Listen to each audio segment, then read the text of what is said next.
Untuk mengetahui perkembangan perdagangan komoditas, kita telah terhubung dengan Adnan Caniago, Kepala Riset dan Analis Global Intra Berjangka.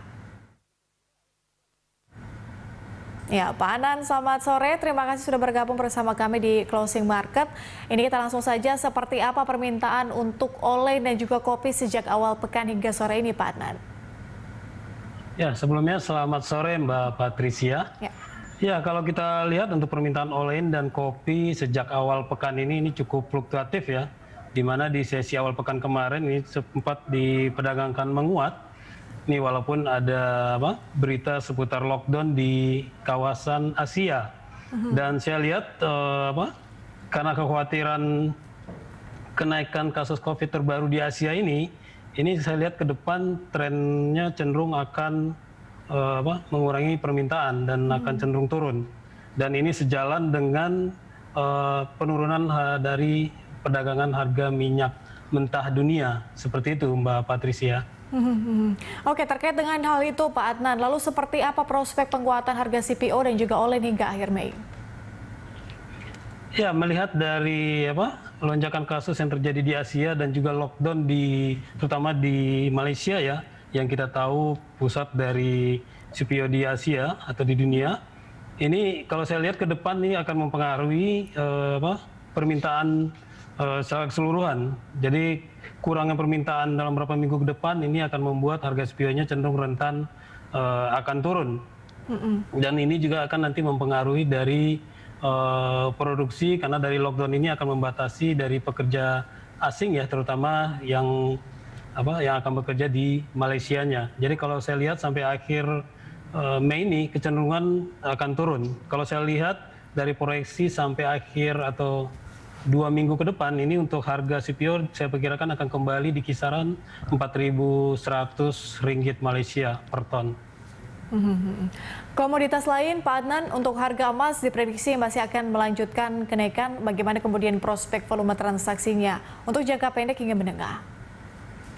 Ya, ini menarik. Untuk emas ini setelah dari awal April ya, kalau kita lihat, ini menyusul dari laju inflasinya US yang cenderung terus naik, walaupun dari penurunan tren COVID yang terjadi di US, ini justru dari laju inflasi ini cenderung membuat pasar cenderung kembali melihat emas sebagai perdagangan yang cukup menarik.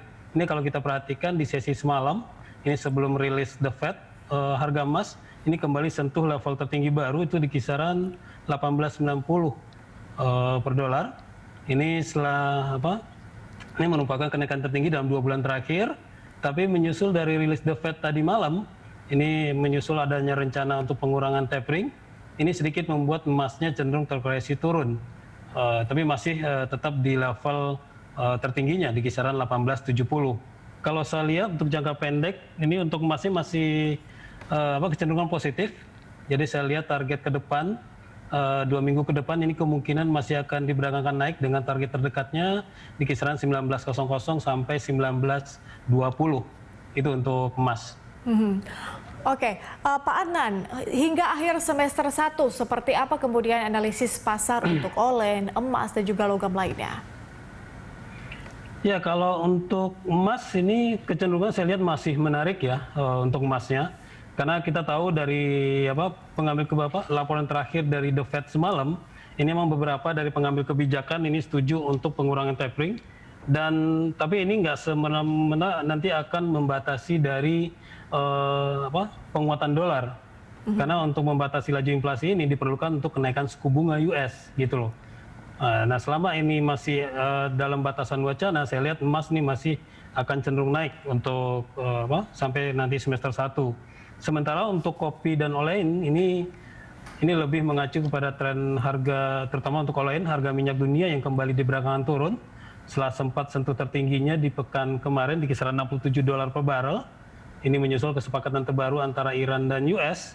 Ini cenderung terus diperdagangkan turun, malah sempat kemarin diperdagangkan terendah di kisaran 62 dolar per barel. Jadi penurunan harga minyak mentah dunia ini saya khawatirkan nanti akan berdampak juga membuat turunnya harga olein sampai nanti akhir semester ini. Untuk perdagangan pekan depan, Pak Adnan, sentimen apa yang harus diwaspadai oleh pelaku pasar? Ya, untuk pekan depan itu kalau saya lihat dari fundamental weekly ya, ini paling yang perlu diperhatikan nanti ada data GDP untuk US. Tapi kalau saya lihat untuk komoditi ini tidak terlalu banyak berpengaruh ya. Jadi kalau saya lihat untuk ke depan ini untuk kopi dan oleh kemungkinan masih akan diperdagangkan range trading.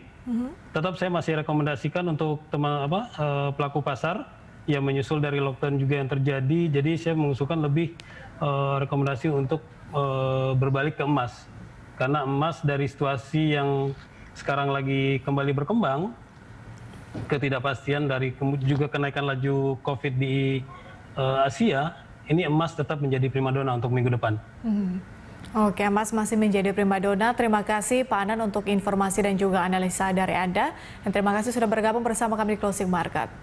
Pemirsa, demikian Adnan Syadiago, Kepala Riset dan Analis Global Intra Berjangka.